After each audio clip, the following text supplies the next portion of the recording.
चिड़िया की चॉकलेट की दुकान।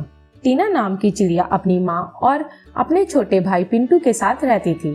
टीना चिड़िया की बहुत बड़ी चॉकलेट की दुकान थी जो उसके पिता के गुजर जाने के बाद उसकी माँ चला रही थी और अपने दोनों बच्चों का पालन पोषण करती थी। एक बार सुबह के समय, माँ, टीना बेटा उठो, सुबह हो गई, दुकान खोलनी है, अभी ढेर सारे कस्टमर चॉकलेट लेने आते होंगे और अभी एक नया चॉकलेट बनी है, उसको देखो क्या हुआ।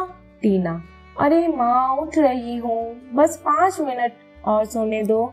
माँ, बेटा बच्चों का स्कूल जाने का टाइम है, अच्छी कमाई हो जाएगी, जल्दी उठो। पिंटू, माँ मैं सबसे पहले नए चॉकलेट खाऊंगा। माँ, हाँ क्यों नहीं, तू तो मेरा राजा बेटा है, आखिर आगे ये दुकान तुझे ही संभालनी है। टीना, हाँ क्यों नहीं, बस अपने बेटे के नाम पर कर देना सब। माँ, अरे टीना बेटा तुम क्यों नाराज हो गई, मेरा जो भी है सब तुम दोनों का है। फिर टीना चिड़िया अपनी माँ को हंसते हुए गले लगाती है और फिर दुकान पर अपनी माँ के साथ चली जाती है। टीना चिड़िया की माँ ग्राहक को उनके पसंदीदा चॉकलेट देती है। कबूतर, अरे टीना की माँ मुझे ये वाला चॉकलेट देना। माँ, हाँ कबूतर ये लो। चिंटू कौआ, अरे दीदी ये वाला चॉकलेट कैसे दिए। माँ, चिंटू भाई ये 20 के 2 हैं। चिंटू कौआ, ये लो 500 रुपीज, ये सारे दे दो। माँ, हाँ भाई अभी देती हूँ। टीना बेटा तुम मार्केट में जो हमारा नया चॉकलेट आने वाला है उसके बारे में सभी पक्षी जातियों के पास प्रचार करके आ और बता कि ये चॉकलेट उनके लिए कितना फायदेमंद साबित होगा और ये चॉकलेट बच्चे जितना मर्जी खाएं उन्हें कोई नुकसान नहीं होगा। टीना, हाँ माँ मैं अभी जाती हूँ।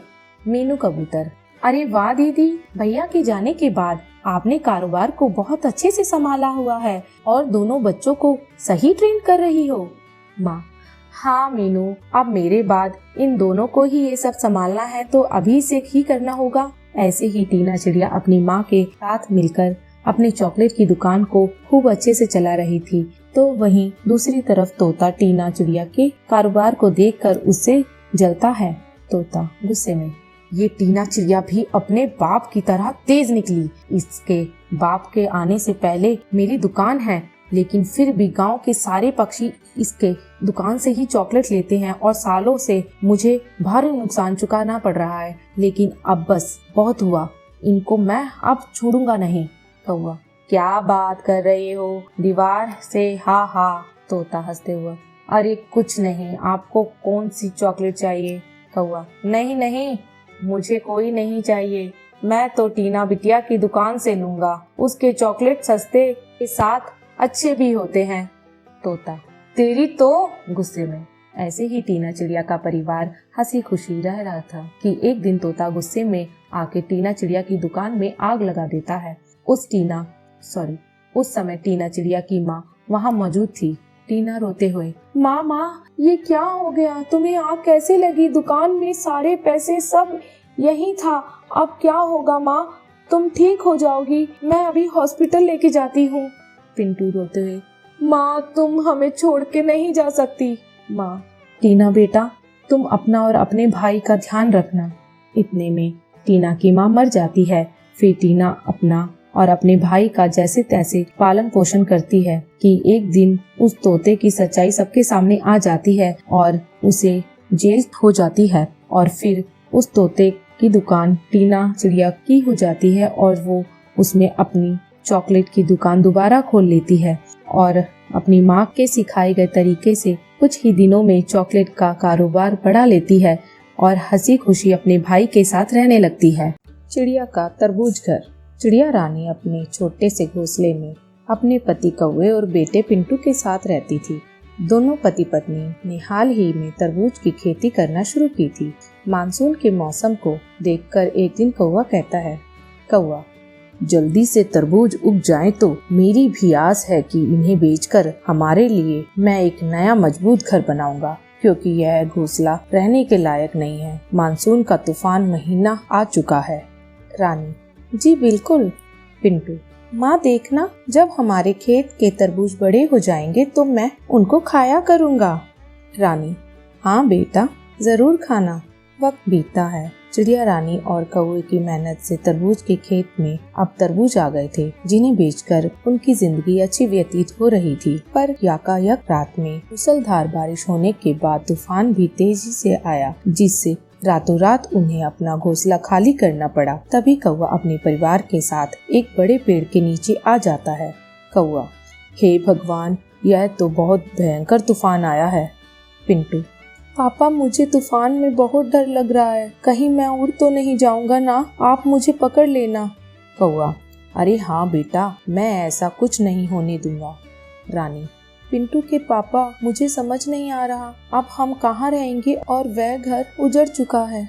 कौवा: मैंने देर कर दी, अभी तरबूज बेचकर उतने पैसे नहीं कमाए कि एक मजबूत घर बनवा सकूं। आखिर जिसका डर था वही हुआ। रात को तूफान थम जाता है तो अगले दिन चिड़िया रानी अपने परिवार के साथ चुनमुन चिड़िया के पास पहुंचकर कहती है।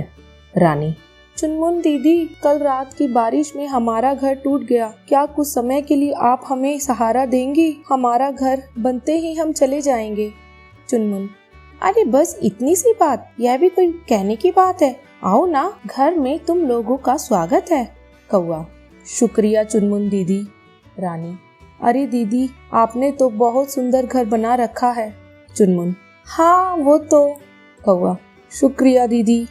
वक्त बीतता है, चिड़िया रानी चुनमुन के साथ घर का काम करवा देती थी। वहीं कौवा रोज अपने तरबूजों को खेत से निकाल कर बेचने जाता और उन पैसों से थोड़ा बहुत राशन पानी लाकर बचे पैसों को एक कबूतर भैया से दिया करता था, जिससे वो अपनी मजबूत घर बनवा रहा था। तभी कौवा कबूतर के पास जाकर कहता है। कौवा: अरे कबूतर भाई साहब, अभी हमारा घर बनने में कितनी देर लगेगी? कबूतर: बस 2 दिन की बात है, फिर आपका घर तैयार एकदम।